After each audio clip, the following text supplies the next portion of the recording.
नमो अर्हन्ताणं नमो सिद्धाणं नमो आयर्याणं नमो वज्रायाणं नमो लोये सवसाहुणं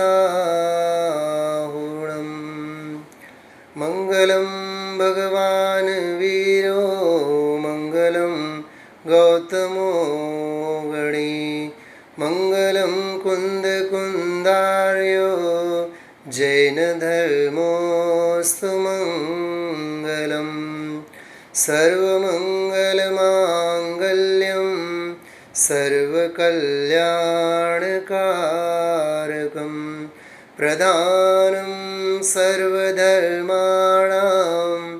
जैनं जयतु शासनम् वन्दितु सौवसिद्धे दुवमचलमणोवमङ्गदिं पते ओछामि समयपाहुड मिणमोसुय केवली भणियं मिणमोसुय केवली भणियम्। सिद्ध भगवंतों की प्राचीन पूजा में आचार्य पद्मनंदी देव ने सिद्ध भगवंतों की वंदना में एक बहुत सुंदर छंद लिखा है। सबसे पहले हम उस छंद के माध्यम से सिद्धों को वंदन करते हैं और फिर अपना स्वाध्याय प्रारंभ करते हैं। त्रैलोकेश्वर वंदनीय चरणा प्रापुः श्रियं शाश्वतीं यानाराध्य निरुद्ध चंड मनसा संतोपि तीर्थंकरा सत्सम्यक्त्व विबोध वीर्य विशदा बाधात्यग्दैर्गुणे युक्तास्तानिहतोष्टवीमि सततं सिद्धान् विशुद्धोदयान् सिद्धान् विशुद्धोदयान्। विशुद्ध उदय जिनको वर्तता है ऐसे अनंत सिद्धों को हम आप लोगों ने नमस्कार करके आचार्य मुनि भगवंतों के स्वरों में स्वर देते हुए स्वर भरते हुए हम आप लोग आज एक अत्यंत प्रेरणादायी, अत्यंत विचारणीय और अत्यंत मार्मिक विषय बिंदु के ऊपर हम यहाँ चर्चा करना चाहेंगे। आचार्य पूज्यपाद देव की रचना है दश भक्ति, उसके आधार से हम आप लोग चर्चा करेंगे। मैं सबसे पहले कुछ इसके संदर्भ में आपको एक 5, 7, 10 मिनट बताना चाहूँगा। अपने जिनागम में चारों अनुयोगों में 2 दश भक्तियों की रचनाएं प्राप्त होती हैं। मूल में 2000 साल पहले आचार्य मुनि भगवंत ने जो लिखी है प्राकृत की 10 भक्तियाँ, जो पंच कल्याणकों आदिकों के कल्याणक की विधियों में उनका विशेष प्रयोग प्रतिष्ठाचार्य किया करते हैं और उन्हीं की तर्ज पर, उन्हीं की पद्धति परंपरा को अपनाते हुए 6वीं शताब्दी के जो आचार्य हुए, आचार्य पूज्यपाद देव देवनंदी के नाम से जो जाने जाते हैं, उनकी संस्कृत में लिखी गई 10 भक्तियाँ हैं। 2 ही भक्तियाँ हैं जो प्राकृत में आचार्य कुंद देव की हैं और पूज्यपाद आचार्य की संस्कृत में लिखी हुई है। इनमें अलग अलग भक्तियां हैं। नाम तो भले ही 10 भक्ति हैं दोनों ही आचार्यों की कृतियों के, लेकिन हर एक में 13, 14, 15, 16 ऐसी विषम संख्या में अलग अलग भक्तियां हैं। जैसे इरिया भक्ति, सिद्ध भक्ति, निर्वाण भक्ति, आचार्य भक्ति, चारित्र भक्ति, नंदीश्वर भक्ति, ऐसे अलग अलग भक्तियों का बहुत सुंदर उसमें संकलन है। और मूलतः इन 10 भक्तियों का हमें स्वाध्याय करने जैसा विषय है। आचार्य प्रभाचंद्र ने इन 10 भक्तियों के ऊपर टीका लिखी। कब लिखी होगी आप कल्पना तो कीजिए। तो कहने का मतलब ये है, ऐसा यह एक भक्ति साहित्य का सर्वोपरि साहित्य और सर्वश्रेष्ठ साहित्य हम आप लोगों के पास ग्रंथस्थ हैं। उन्हें हमें आत्मस्थ करने के सफल प्रयत्न करने चाहिए। तो एक तो हो गई बात 2 आचार्यों की ये अलग अलग भक्तियों से संबंधित बात। दूसरी बात, मैं एक 2-3 आचार्यों के उल्लेखों के माध्यम से उनके आगम संदर्भों का उल्लेख करते हुए मैं आगे बढ़ता हूँ। एक आचार्य हुए वादिराज सूरी। तो वादिराज सूरी ने एक बहुत बढ़िया बात लिखी। वे लिखते हैं भक्ति से संबंधित, शुद्धे ज्ञाने शुचिनिचरिते सत्यपि त्वय्यनीचा भक्तिर्नो चेदनवधि सुखा वंचिका कुंचिकेयं शक्योद्घाटं भवति हि कथं मुक्तिकामस्य पुंसो मुक्तिद्वारं परिदृढमहा मोहमुद्राकवाटम। उन्होंने तो ये लिखा है, सर्व सुख की प्राप्ति कराने के लिए सिद्ध भगवान जो है उनकी भक्ति रूपी कुंजी जिसके पास नहीं है, तो कहते हैं तो मुक्ति की इच्छा रखने वाले पुरुष को मुक्ति का द्वार जिस प्रकार की मोह की मुद्रा रूपी कपाट लगे हुए हो वो कैसे खुल सकता है। शक्योद्घाटम भवति ही कथम मुक्ति कामस्य पुंसो मुक्ति द्वारम परिदृढ़ महामोह मुद्राकवाटम। बहुत बड़ा मोह का ताला लगा हुआ है, तो ऐसे कैसे खुल सकता है। इसलिए हम आप लोगों के जीवन में भक्ति ये भी एक अनिवार्य तथ्य है, अनिवार्य अंग है। इसलिए जैसे कहा जाता है कवियों की भाषा में, विद्वानों की भाषा में, अध्यात्म की गंगा, भक्ति की यमुना, सिद्धांत की सरस्वती, ये कहा जाता है। अध्यात्म की गंगा, भक्ति की यमुना और सिद्धांत की सरस्वती के त्रिवेणी संगम में हर आत्मार्थी जीव को हमेशा इसमें अवगाहना करनी चाहिए, इसमें निरंतर प्रवाहित होते रहने चाहिए। क्योंकि अरहंत हैं, सिद्ध हैं, आचार्य हैं, 5 परमेश्वर हैं, ये हम आप लोगों के जीवन के आदर्श हैं। इसलिए उनकी परिणति, उनकी उपलब्धि, उनकी साधना, उनकी सिद्धि, इनको दृष्टि में रखते हुए, आदर्श रखते हुए अपनी आत्म साधना करनी चाहिए। धवला जो है, धवला जी के इसमें भी प्रथम भाग में बहुत सुंदर वीरसेन आचार्य ने 7वीं-8वीं शताब्दी में एक बहुत बढ़िया बात कही। वे तो यहाँ तक लिखते हैं, विघ्नाः प्रणश्यन्ति, विघ्न सारे नाश को प्राप्त होते हैं, भयम न जातुर, कभी भय तो होवे ही नहीं, और दृष्ट देवाः परिलंघयन्ति, दुष्ट देवाः परिलंघयन्ति। अरे दुष्ट जो देव हैं, भवनवासी, व्यंतरवासी, वे तो न जाने कहाँ चले जाते हैं, उनका तो आक्रमण भी नहीं होता। और लिखते हैं, अर्थान यथेष्टान सदा लभन्ते, अरे स्तवन करने वाले जिनोत्तमानां परिकीर्तनेन, ऐसे पंच परमेष्ठियों की वंदना कीर्तन से जो इष्ट चाहते हैं, ऐसे जीवों को इष्ट की भी प्राप्ति होती है। इस प्रकार से इसमें मैंने 2 आचार्यों के उल्लेख आप लोगों के सामने अभी रखे हैं। अंत में 1-2 और आगम के भक्ति प्रधान साहित्य की मैं आप लोगों के सामने बात ज़रूर करूँगा। बाकी आत्मानुशासन में तो प्रातः काल की लालिमा का उदाहरण और संध्या की लालिमा का उदाहरण देकर के 120 से लेकर के 124 नंबर के श्लोकों में बहुत सुंदर भक्ति की महिमा और साधक, आत्म साधक जीव की परिणति में, व्यावहारिक जीवन में शुभ भाव और खास करके देवगुरु धर्म आदि की भक्ति की क्या प्रमुखता है, उसका बहुत सुंदर उसमें चित्रण किया गया है। उसकी बात मूल में से हम आप लोगों को पढ़ने जैसी है। मैं आप लोगों को जैसे शुरुआत में बात कही 10 भक्तियों के बारे में, आप जैनेन्द्र सिद्धांत कोश आदि ग्रंथों में उठा के देखिएगा, जो प्राचीन अपने ग्रंथ हैं, संकलन के ग्रंथ हैं, उनका हम आप लोगों को बहुत बारीकाई से स्वाध्याय करना चाहिए।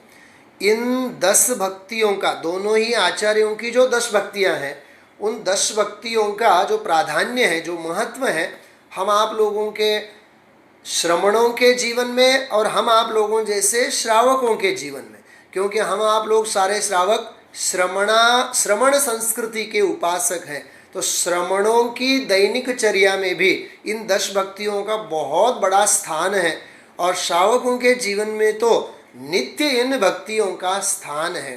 देखिए, मैं आप लोगों को एक बहुत सुंदर यादी, एक सूची यहाँ अभी प्रस्तुत करना चाहता हूँ। आप लोगों को बहुत आनंद आएगा इस प्रकरण को सुन करके।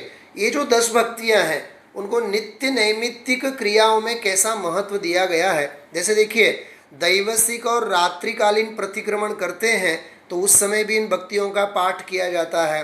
रात्रि योग में प्रतिष्ठापन और निष्ठापन, मतलब सोने से पहले और उठते समय खास करके लघु योग भक्ति की परंपरा है। त्रैकालिक देव वंदना, उस समय चैत्य भक्ति है। पंच परम गुरु की भक्ति है, समाधि भक्ति है। आचार्यों की वंदना में सिद्ध भक्ति है, आचार्य भक्ति है। इसी प्रकार से स्वाध्याय की जो क्रियाएं हम आप लोग करते हैं, मुनिराज जो करते हैं, उनके जीवन में भी स्वाध्याय प्रारंभ करने से पहले आचार्य भक्ति है और समाप्ति के समय में श्रुत भक्ति है, इस रूप से। और आहार आदि क्रिया में भी इस सिद्ध भक्ति आदि का बहुत बड़ा महत्व है, तो उसका तो उल्लेख तो कहाँ कहाँ तक करें हम आप लोग।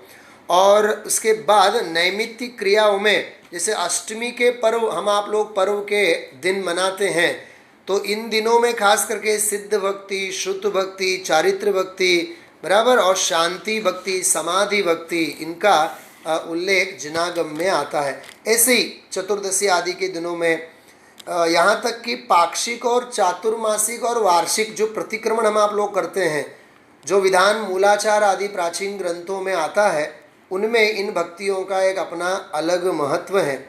ऐसे ही श्रुत पंचमी की क्रिया में श्रुत भक्ति है, सिद्ध भक्ति है। इसी प्रकार नंदीश्वर पर्व की क्रियाओं में सिद्ध भक्ति, नंदीश्वर भक्ति, समाधि भक्ति। जैसे देखिए, अभी अष्टानिका के पर्व हम आप लोग मना रहे हैं, तो अभी तो साहित्यिक कृतियों का सूत्रपात हुआ, साहित्यिक विधानों का सूत्रपात हुआ, बाकी तो सारी सैकड़ों विधानों की मूल गंगोत्री तो सिद्ध चक्र विधान ही है। आचार्य शुभचंद्राचार्य देव ने तो संस्कृत में सिद्ध चक्र विधान लिखा हुआ है, और उसके आधार से कवि संतलाल जी ने इतना बढ़िया विशाल काय, मैं तो कहता हूँ ये सैकड़ों विधानों का मानो रत्नाकर है, ऐसा बहुत सुंदर विधान उन्होंने ये लिखा है। तो इसमें तो सारा का सारा अध्यात्म है, सिद्धांत है, भक्ति है। अरे डग डग पर हर पंक्ति पंक्ति में जैन दर्शन के सूक्ष्म रहस्य उसमें भरे हुए हैं। तो जैसे ऐसे अष्टानिका के दिनों में हम आप लोग ये 8 दिनों का जो विधान है, सिद्ध चक्र विधान करते हैं। एक परंपरा भी हम आप लोगों के यहाँ रही है समग्र जैन समाज में, लेकिन परंपरा का निर्वाह समझ के नहीं करना है, लेकिन भक्ति भाव से करना है। तो आज साहित्यिक विधानों का सूत्रपात हुआ, तो अपनी आराधना के लिए तो हम आप लोग कर ही सकते हैं, क्योंकि भावना के आलंबनों की कोई मर्यादा नहीं होती है, और भावना की कोई मर्यादा नहीं होती है।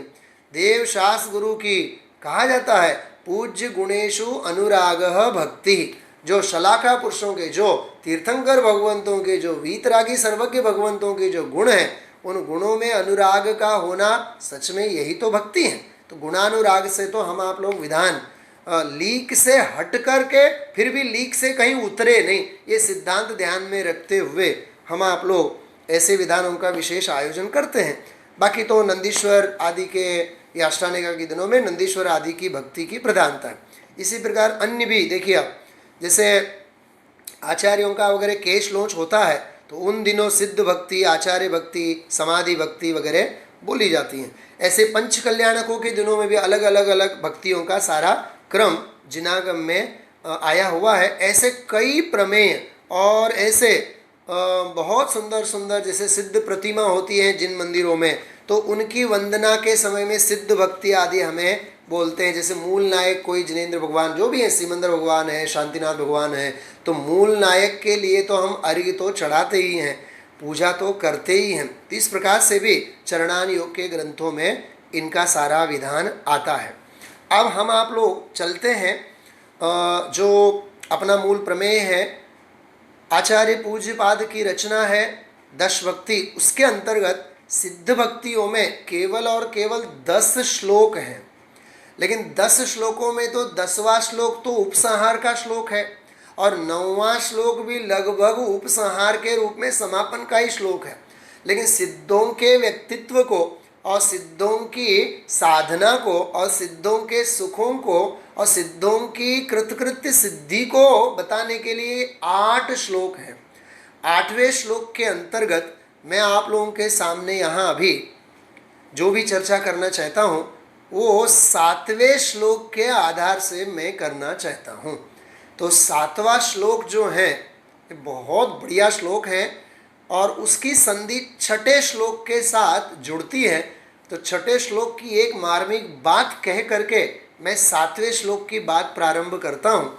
6ठे श्लोक में बहुत सुंदर बात लिखी है कि भूख है, प्यास है, बराबर, शारीरिक सुख दुख आदि है, ये सब देहाश्रित हैं। जो जब देह ही नष्ट हुआ, जब देह काया ही विनश गई, तो भूख प्यास, इसमें तो बहुत सुंदर उन्होंने इतनी लंबी चौड़ी लिस्ट दी है मूल श्लोक में कि क्षुत तृष्णा श्वास काम ज्वर मरण जरा अनिष्ट योग प्रमोह व्यापत्ति आदि, ऐसा लिखा हुआ है। इतनी सारी बातों की लिस्ट ली है। देखिए हिंदी में पढ़ के बताता हूँ।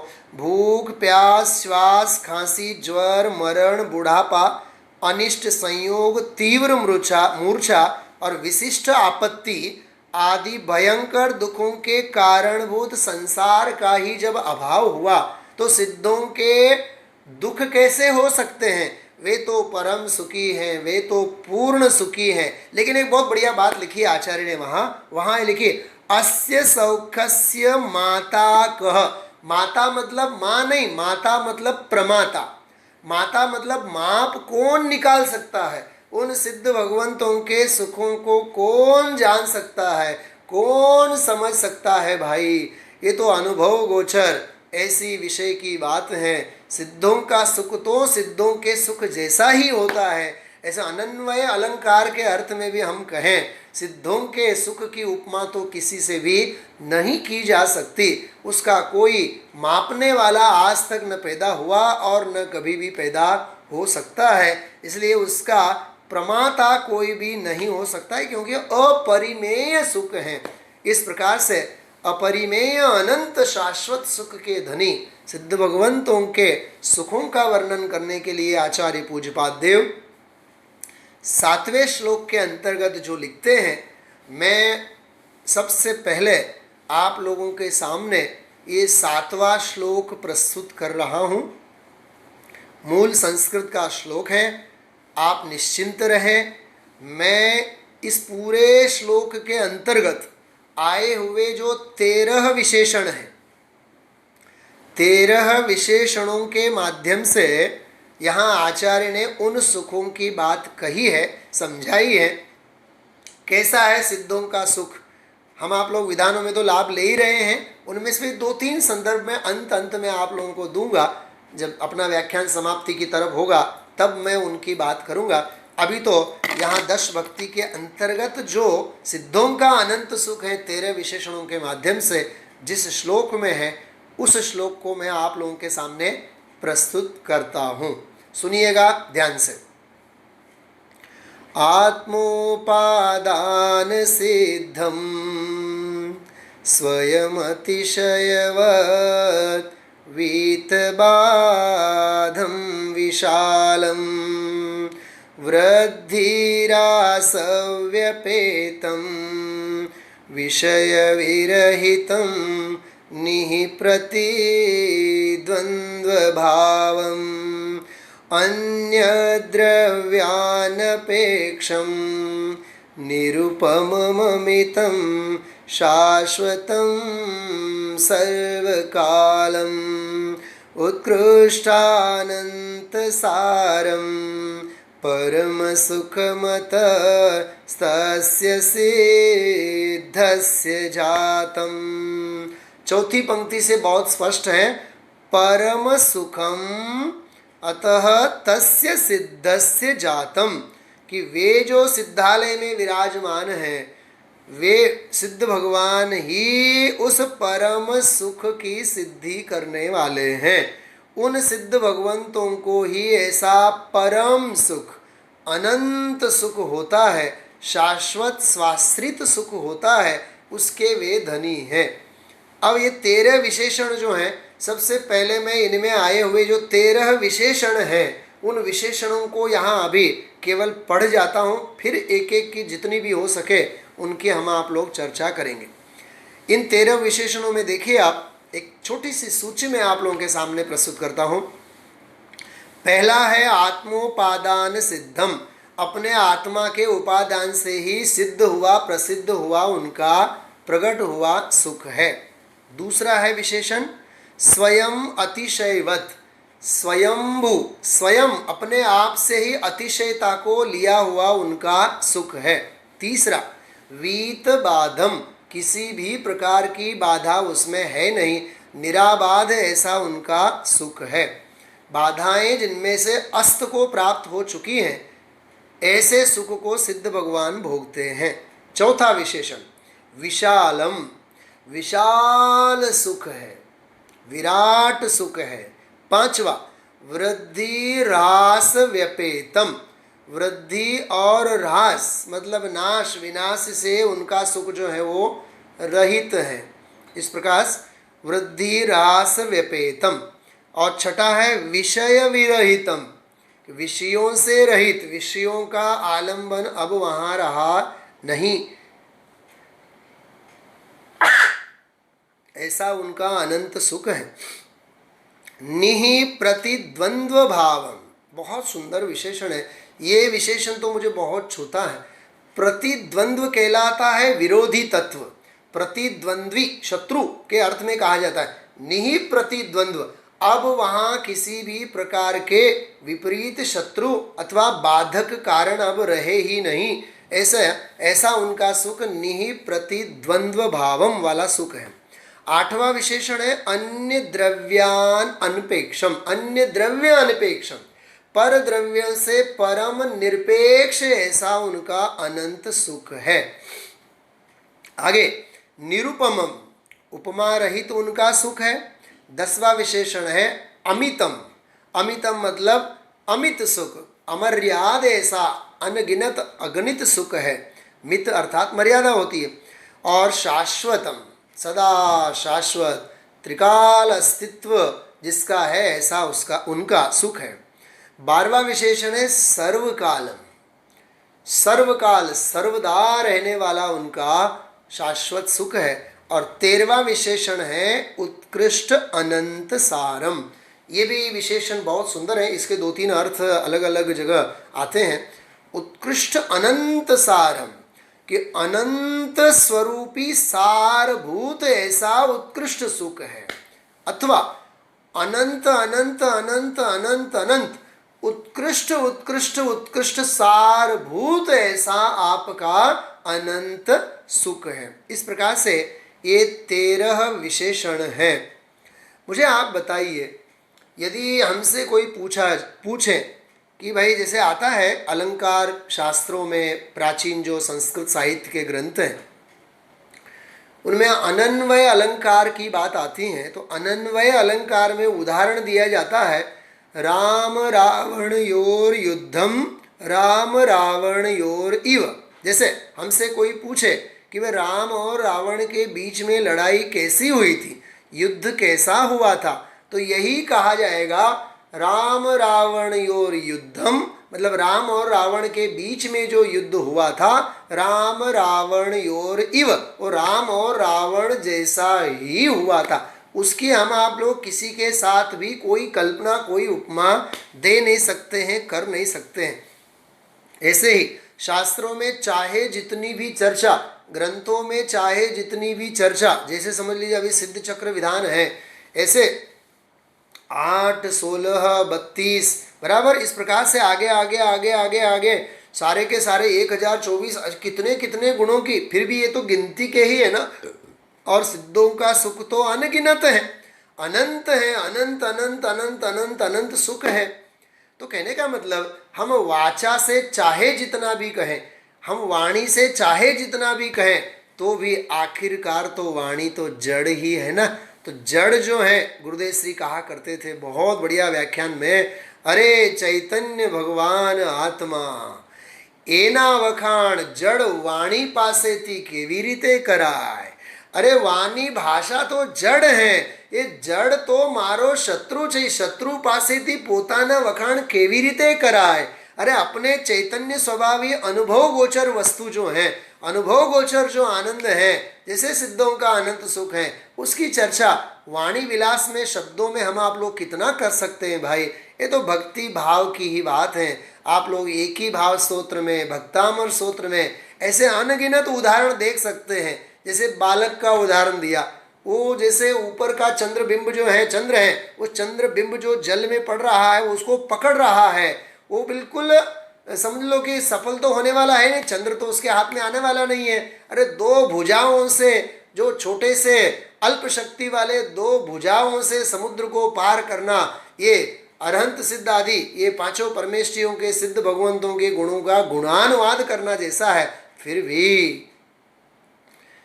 केवल और केवल भक्ति भाव से आप्लावित होता हुआ साधक जो जीव है, अरे मुनि भगवंत जो है, वो सिद्ध भगवंतों की अथवा अपने इष्ट की भक्ति और आराधना प्रस्तुत करते हैं। ये बात हमें ध्यान में रखते हुए, इन विशेषणों को अच्छी तरह से समझते हुए सिद्ध भगवंतों का गुणगान करना चाहिए। गुरुदेव श्री की एक और बात मुझे याद आ रही है, अरे भाग्यशाली होवे उसको तो यह बात भी कान में पड़ती है। आप लोगों ने यदि ध्यान से सुना हो, सिद्ध चक्र विधान की दूसरी पूजा के अंतर्गत एक पंक्ति आई थी बहुत बढ़िया। उस पंक्ति में वहाँ कवि ने एक बहुत बढ़िया बात कही थी, सहज मुझे वो बात याद आ रही है, इसलिए मैं प्रयत्न करता हूँ आप लोगों के सामने वो पंक्ति यहाँ प्रस्तुत करने का। बहुत हम लोगों को भी आनंद आया उसका अर्थ समझते हुए और उसका भाव समझते हुए। देखिए मैं आपको निकाल के ही बता रहा हूँ। वो ये कहते हैं कि जो खल हैं, जो मूर्ख हैं, वो कभी भी स्वप्न में भी सिद्धों का ध्यान कर नहीं सकता है, ऐसा लिखा है। वो स्वप्न में भी सिद्धों का ध्यान कर नहीं सकता है। इसलिए जिनको इस प्रकार के सिद्ध भगवंतों के गुणानुवाद का जो लाभ मिला है, वो अपने आप में अलौकिक है। जैसे हम आप लोग हैं, ऐसे सिद्ध भगवंतों का आनंद ले रहे हैं, उनके गुणों का हम आप लोग जो हैं महिमा गा रहे हैं। भाई ये अपने आप में बहुत बड़ी बात है। उसमें आता है खल शब्द का प्रयोग किया है।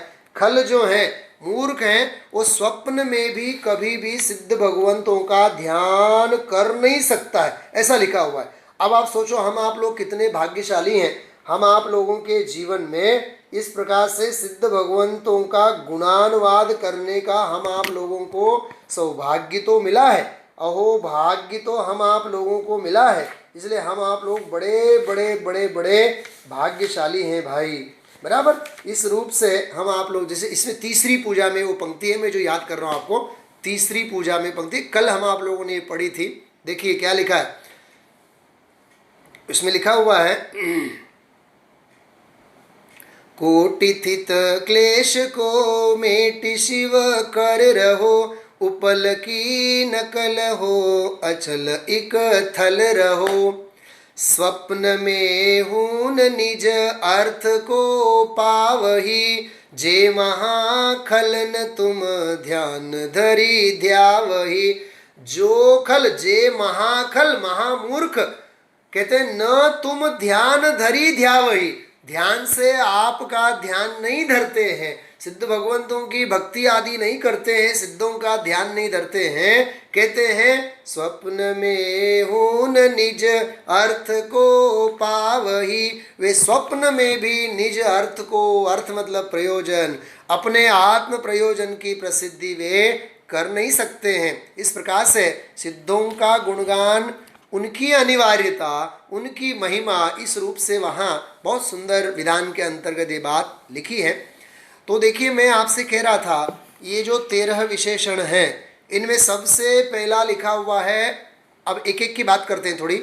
आत्मोपादान सिद्धम, उपादान सिद्धम। देखिए, आप सभी संभ्रांत सुज्ञ श्रोता है, अभ्यासु जीव हैं। घंटों इस रोग महामारी से ग्रस्त जब विश्व है, इस विश्व वैश्विक महामारी के काल में भी हम आप लोग यही भावना भा रहे हैं। जैसे भावना 32 सामयिक पाठ में ही अमित गति आचार्य ने बहुत बढ़िया बात लिखी है। इष्ट वियोग अनिष्ट योग में विश्व मनाता है मातम, हेय सभी है विश्ववासना उपादेय निज आत्म। मेरा भगवान आत्मा जो है, मेरा भगवान आत्मा जो है भाई, ऐसी परिस्थिति में विश्व भले ही मातम मनावे, विश्व भले ही आर्त ध्यान करे, लेकिन मुझे तो धर्म ध्यान और आत्म ध्यान करते हुए आत्म सिद्धि के लिए मुझे मौका मिला है। इसलिए मुझे अन्य संकल्प विकल्पों से बचते हुए, अपने स्वभाव और अपनी परिणति को बचाते हुए मुझे सिद्धों की वंदना करनी चाहिए। तो उपादान सिद्धम, अपने उपादान से ही सिद्ध हुए हैं।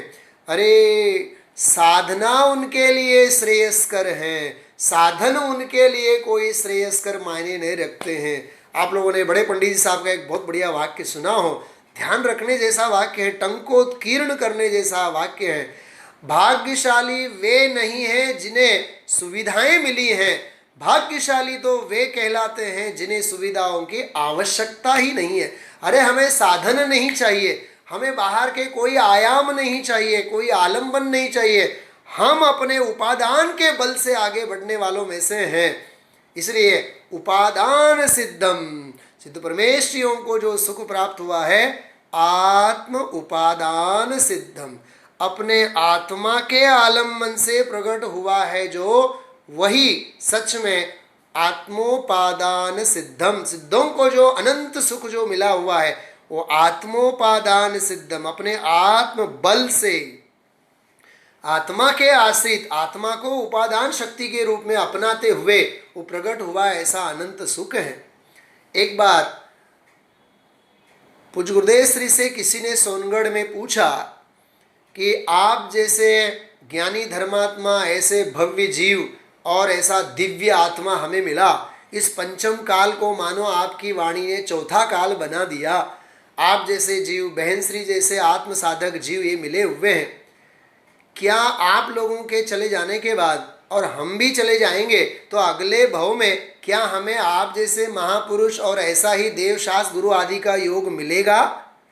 तो बहुत बढ़िया गुरुदेव श्री ने जवाब लिखा दिया वहाँ सभा में, भाई तू अपनी उपादान की तैयारी रख, निमित्त तो राह देख करके बैठे हुए हैं।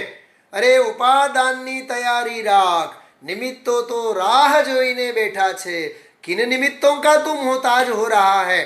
तो अपने आत्मा के बल पे, अपने आत्मा के आधार से तू अपना कार्य करना सीख। इस प्रकार से आत्मोपादान सिद्धम का व्यावहारिक स्वरूप हम आप लोग भी समझ सकते हैं। तो सिद्धों का जो सुख है वो निमित्तों के आलम्बन से नहीं।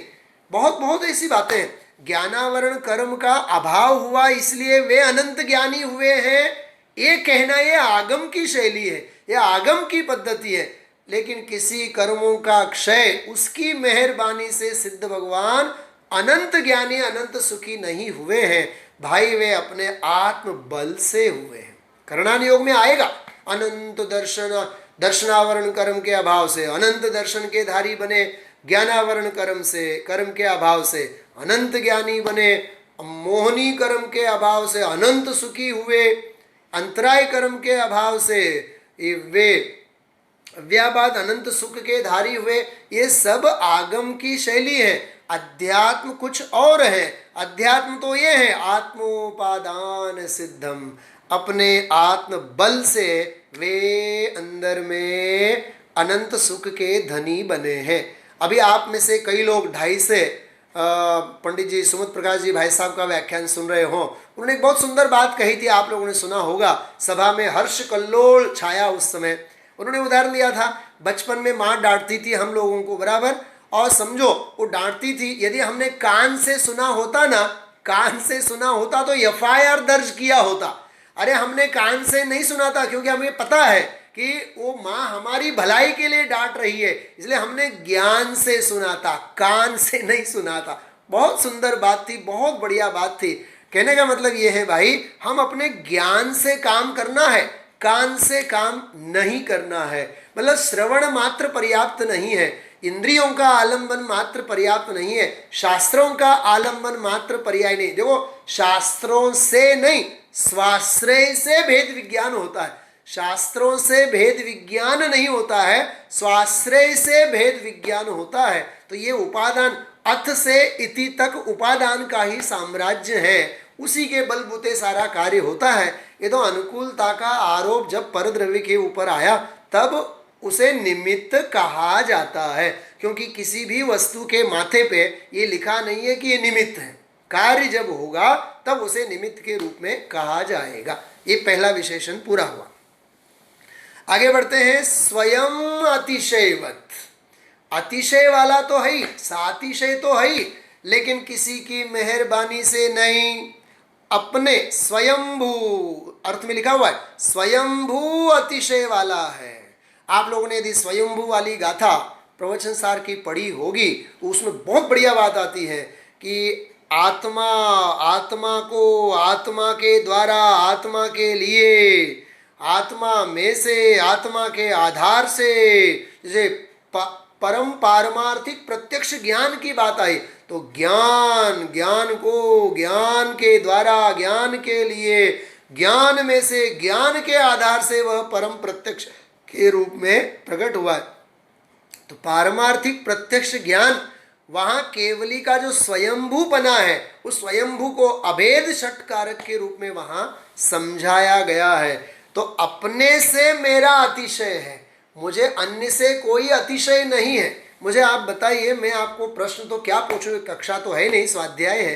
अरहंत प्रभु के, अरहंत भगवान के, तीर्थंकर अरहंत के 46 विशेषण अतिशय होते हैं, 40 गुण होते हैं। तो 40 जो गुण होते हैं उनमें आत्मा के कितने, आत्माश्रित कितने, स्वभाव के आश्रित कितने और पुद्गल आश्रित कितने। पंच परमेष्टि विधान यदि आप लोगों ने ध्यान से पढ़ा हो, उसमें बहुत स्पष्ट लिखा हुआ है, अनंत ज्ञान दर्शन सुखवीर, ये 4 चतुष्टय हैं, केवल ये 4 ही आत्माश्रित है, जीवाश्रित है, बाकी सारे के सारे पुद्गलाश्रित है।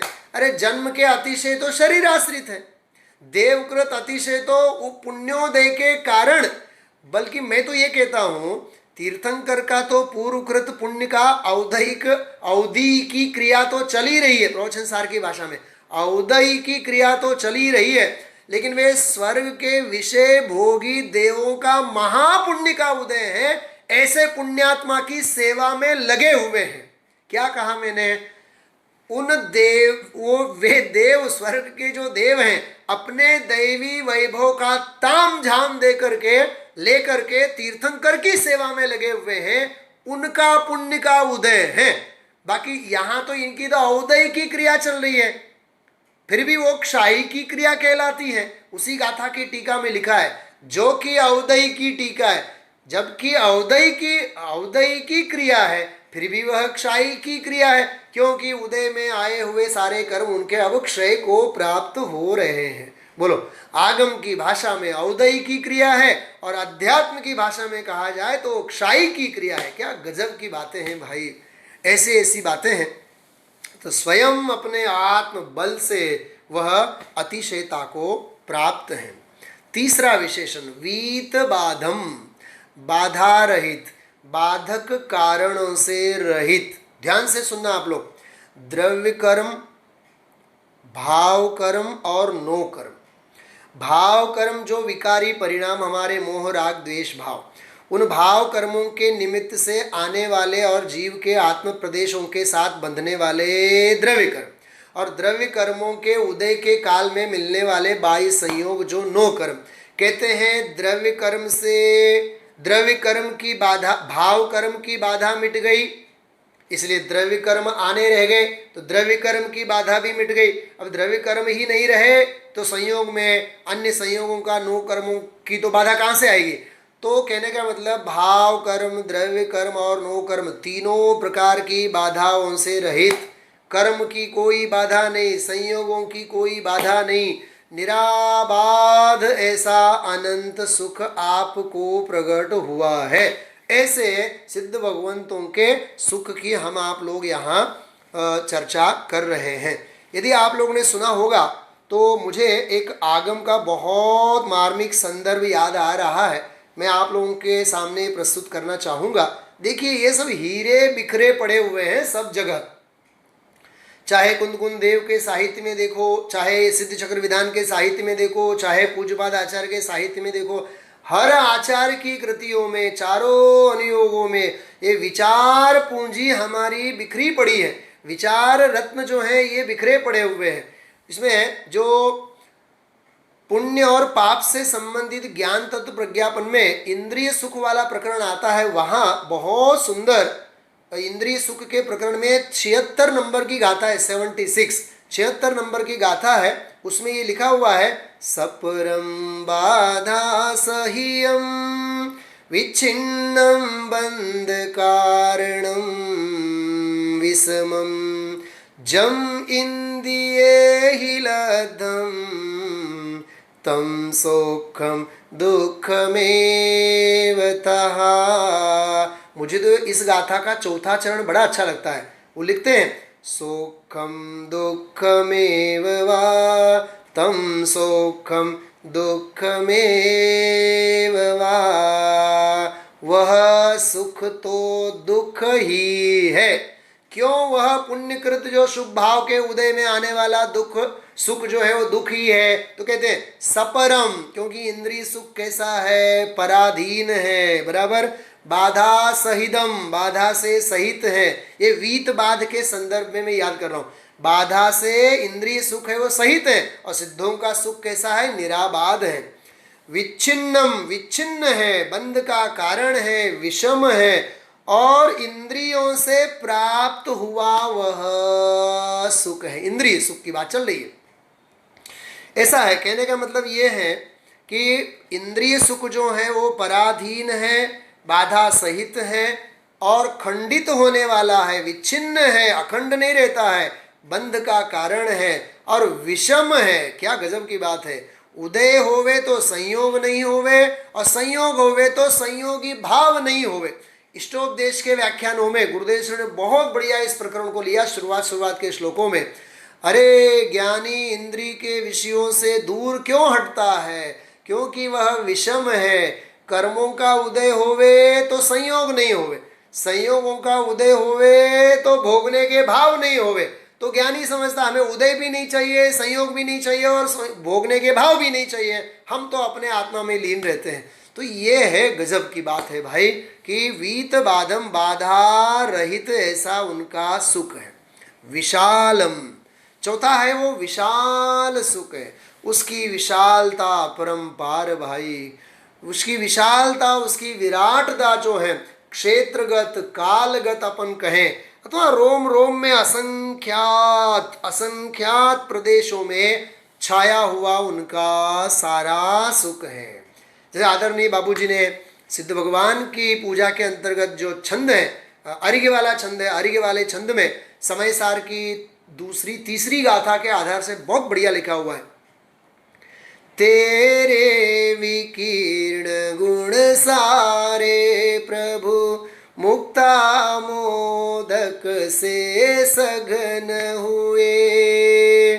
तो क्या लिखा, तेरे विकीर्ण गुण सारे प्रभु, विकीर्ण मतलब बिखरे हुए, आपके जो सारे बिखरे हुए अनंत गुण थे वे सारे के सारे कैसे हुए, तेरे विकीर्ण गुण सारे प्रभु, मुक्ता मोदक से सघन हुए। अतएव रसा स्वादन करते रे, घनी भूति अनुभूति लिए। घनी भूति अनुभूति लिए, ये समय सार की टीका में शब्द आते हैं। ऐसी घनीभूत अनुभूति आपको प्रकट, ये उनकी विशालता है। तो विशाल विराट, विशाल विराट, न क्षेत्र की मर्यादा न काल की मर्यादा, ऐसा अनंत सुख आपको प्रकट हुआ है। पांचवा विशेषण है वृद्धि रास व्यपेतम। व्यपेतम मतलब रहित, न उसमें वृद्धि है न उसमें हानि है। रास मतलब हानि। क्या गजब की बात है। अरे अनंत सुख प्रकट हुआ सो हुआ, न अब उसमें कुछ बढ़ना है और न उसमें कुछ घटना है। अगुरु लघुत्व शक्ति की बात आती है जनागम में, जैसे द्रव्य स्वभाव, पर्याय स्वभाव। अरे पर्याय तो ठीक, गुण अनंत स्वभाव, अगुरु लघुत्व शक्ति से सारी सत्ता पड़ी हुई है।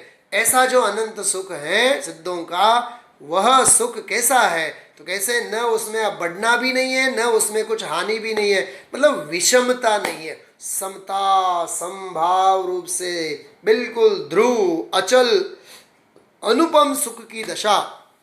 ऐसी दुख सुख की दशा सिद्ध भगवान निरंतर भोगा करते हैं।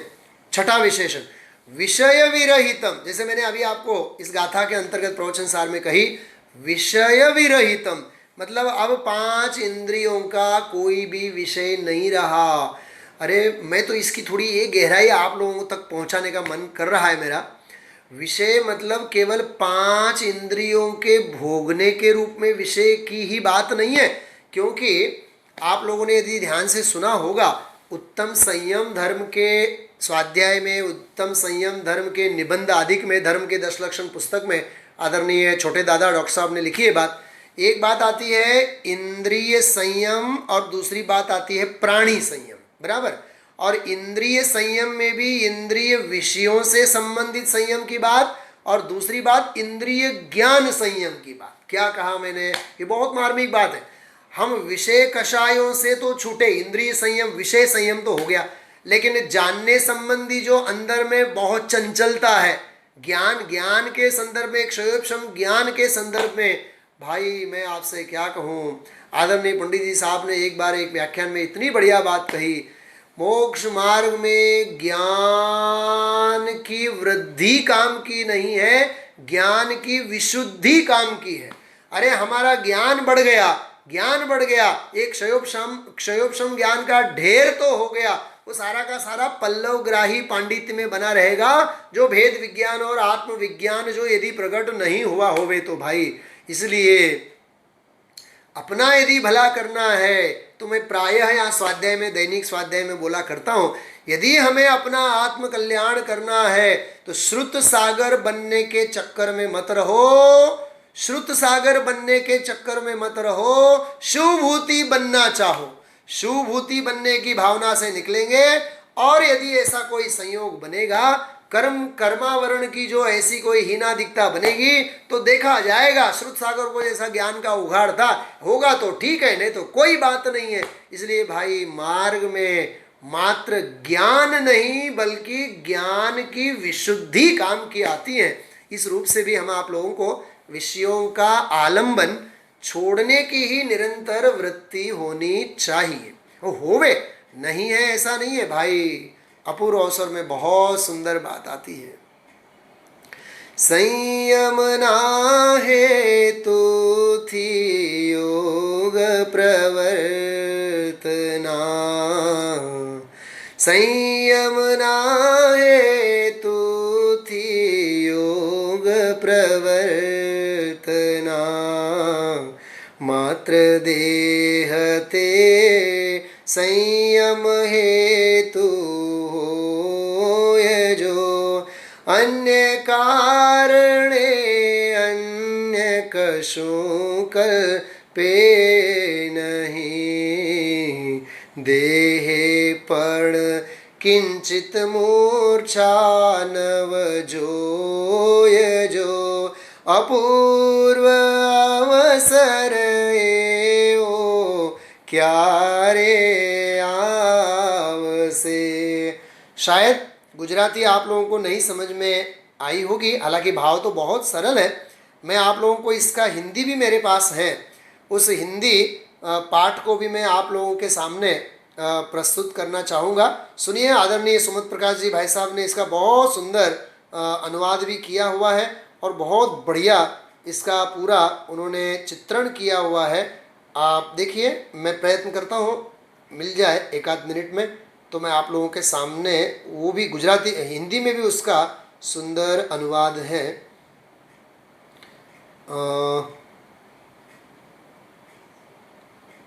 चले, कोई बात नहीं, फिर कभी अपन लोग लाभ लेंगे उसका। बिल्कुल भाव बहुत सरल है। अरे मेरा मन वचन काय का योग केवल और केवल मेरी आत्म साधना के लिए हो। देह भी होवे लेकिन देह के कारण अन्य परिग्रहों की मुझे अपेक्षा न होवे। वह देह भी संयम के लिए ही मेरा प्रवर्तता रहे। इस प्रकार से देह से भिन्न, संयोगों से भिन्न और अन्य अनेक पांचों इंद्रियों के विषयों से भिन्न ऐसा अनंत सुख जो है सिद्धों को प्रकट हुआ है। आगे, निहि प्रतिद्वंद्व भावम, प्रतिद्वंद्वी भाव, कोई शत्रु, कोई अन्य कर्म, कर्म शत्रु जिसे कहते हैं, कोई भी अब बाकी नहीं रहे, ऐसे निहि प्रतिद्वंद्व भावम। काया नहीं रही, कर्म नहीं रहे, कर्म नहीं रहे, भाव नहीं रहे, ऐसा अनंत सुख आपको प्रकट हुआ है। आठवां विशेषण, बस थोड़ा ऊपर वाली जो बात आई थी ऐसी बात है। अन्य द्रव्य अनपेक्षम, पर द्रव्यों से परम निरपेक्ष ऐसा स्वयंभू आपका सुख है। इसलिए अन्य किसी भी प्रकार के द्रव्यों की, पर द्रव्यों की कोई अपेक्षा वहाँ आपको है नहीं। इसलिए पर द्रव्यों से भिन्न, अनपेक्ष, निरपेक्ष आपका सुख है। समय सार की पहली गाथा में आया हुआ विशेषण है ध्रुव, अचल और अनुपम। तो ध्रुव, अचल और अनुपम जो है वो निरुपम के नाम से यहाँ वो विशेषण लिया है। निरुपम सुख है। निरुपम मतलब किसी के साथ उसकी हम तुलना भी नहीं कर सकते। अनुपमेय सुख है, तो अनुपमेय सुख की बात यहाँ कही। तो निरुपम सुख और अमित, वही मर्यादा रहित, अमर्याद ऐसा आपका अनंत अनंत अनंत सुख है। और शाश्वत है, ये सार्वकालिक की बात है। शाश्वत रहने वाला आपका निराबाद सुख है।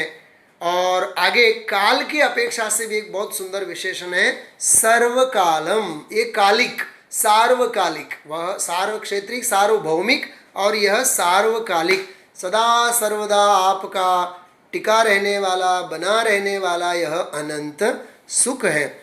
और अंतिम विशेषण में कहते हैं, ये बहुत बढ़िया है, उत्कृष्ट अनंत सारम। विश्व में जितना जो भी अनंत अनंत सारभूत जो विशेष हो सकता है उसका पूरा संग्रह रूप, सार रूप आपका उत्कृष्ट अनंत सुख है। इस रूप से इन सारे विशेषणों में सिद्ध भगवंतों के अनंत सुखों की महिमा की है। और ये विषय तो यहाँ मैंने लगभग पूर्णाहुति की तरफ अब मैं आगे बढ़ रहा हूँ। आप लोगों ने तीसरे अध्याय का यदि स्वाध्याय किया हो मोक्ष प्रकाशक शास्त्र जी का, उस तीसरे अध्याय के अंत में सिद्ध भगवंतों के अनंत सुखों की बात आई। उसमें 8 कर्मों की सूची दी है। 8 कर्मों के अभाव से क्रमशः किस प्रकार से सुख प्रकट हुआ उसकी बात बहुत बड़ी प्यारी और बहुत सुंदर की है। और उसमें उन्होंने एक बहुत सुंदर बात, अभी मेरे ख्याल से उत्तम चंद जी पंडित जी साहब के व्याख्यान में अंत में वो बात आई थी कि हमने जो यहाँ संसार के दुख बताए हैं, दिखाए हैं, वे दुख ऐसे ही हैं या नहीं, तुम्हारे ऊपर बीतते हैं या नहीं, इनका विचार कर उन दुखों को दूर करने के लिए हम जो उपाय आपको बताते हैं, बता रहे हैं, उन उपायों को अपनाने से तुम सुखी होगे कि नहीं इसका भी सोचो, विचारो और विलंब मत करो। इन उपायों को करने से, अपनाने से तुम्हारा परम कल्याण होगा, तेरा परम कल्याण होगा। संबोधन में तो मूल में तो ऐसा है, हे भाई, हे भव्य, ऐसा लिखा है, हे भाई हे भव्य, ऐसा लिखा हो। कितनी करुणा है पंडित जी साहब की। तो वो भी प्रकरण जो है इस संदर्भ में खास विशेष हम आप लोगों को देखने जैसा है, पढ़ने जैसा है। अब मैं एक 2-4 मिनट में ही अपनी बात पूरी करना चाहूँगा।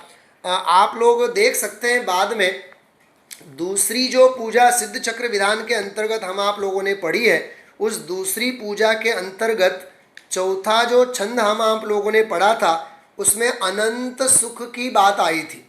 तो अनंत सुख गुण की बात आई, उसमें बहुत सुंदर बात लिखी थी। विपरीत सभीत पराश्रितता अतिरिक्त धरे न करे थिरता पर की अभिलाषन सेवत है निज भाविक आनंद बेवत है। कितनी सुंदर पंक्ति है, देखो आप। विपरीत सभीत पराश्रितता, अरे विपरीत सभीत भय से ग्रस्त पराश्रय हैं, उस पराश्रय का आपने त्याग किया और स्वरूप में ऐसे स्थिर हो गए। पर की अभिलाष न सेवत है, अब आप कभी भी पर द्रव्यों की अभिलाषा आपको है नहीं। ऐसा आपका विशाल वीत बाध वाला निरुपम अमित शाश्वत सर्वकाल वाला सुख है। दूसरी जो जयमाला की तो मैं बात क्या करूं आपको, दूसरी पूजा की, उसके हर छंद के चौथे चरण में सुख के कारण, सुख के कारण, सुख के कारण, ऐसे मानो ऐसा लगता है कि सिद्ध भगवंतों को सुख के कारण के रूप में ही वहाँ बहुत सुंदर ढंग से प्रस्तुत किया है। उसका आप लोगों ने आस्वाद तो लिया ही है। और ज़रूर इस विषय से आप यदि रस से भरे हुए हों और बारंबार आप लोगों को सुनने का मन होता हुए तो ज़रूर आप लोग दूसरी पूजा जो है इस विधान के अंतर्गत, इसकी दूसरी पूजा की जयमाला का आप लोग पाठ कर सकते हैं। अब मैं अंतिम और बहुत जोरदार उदाहरण एक कल वाली पूजा में आने वाला है।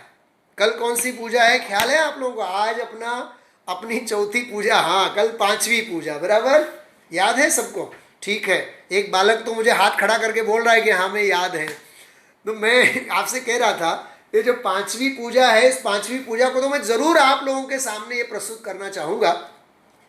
सिद्ध चक्र विधान जो पुरानी पुस्तक है उसमें 80 पृष्ठ पे ये छपा हुआ अंतिम अर्घ है, 130 नंबर का अर्घ है जयमाला से पहले।